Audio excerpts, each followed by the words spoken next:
మా అమ్మ కథ చెప్పమ్మా పడుకుంటానమ్మా, కథ చెప్పమ్మా పడుకుంటానమ్మా అనేవాడు. ఏం కథ చెప్తాన్రా అని పడుకోబెట్టి ఉయ్యాల ఊపుతో, పూర్వం ఇక్ష్వాకు వంశంలో దశరథ మహారాజు గారు ఉండేవారు, ఓ ఆయనకి 9 కుమారులు, ఓ పెద్ద కొడుకు రామచంద్రమూర్తి మహాధర్మాత్ముడు, ఓ అని ఇలా కళ్ళు పడుతుండేవి. అమ్మయ్య పడుకుంటున్నాడు అనుకునేది.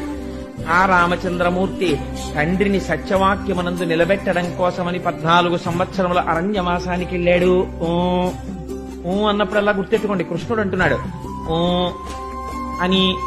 ఆయన అరణ్యవాసానికి వెళ్లిన తర్వాత సీతమ్మ తల్లిని దుర్మార్గుడైన దశకంఠుడైన రావణాసురుడు అపహరించి తీసుకుపోయాడు అనేటప్పటికీ ఆ ఉయ్యాలలో పడుకున్న కృష్ణుడు ఒక్కసారి ఉయ్యాల్లోంచి లేచి లక్ష్మణ ఇలా పట్ల ధనస్సు అన్నట్ట. ఎక్కడికి పోతుంది తత్వం? కిందటి జన్మలో రాముడు ఆయనే. అందుకని ఉలిక్కి పడిందిట యశోద. ఏమిటి వీడికి ఈ కథ ఇక్కడ వరకు చెప్పిన తర్వాత ధనస్సు పట్టమంటాడు ఏమిటని వెంటనే విష్ణుమాయ కవ్వించేసి అమ్మ దగ్గర దొంగ నవ్వు నవ్వేసి మళ్ళీ పడుకునేవాడు. ఓహో ఇది రామావతారం కదా అనుకునేవట.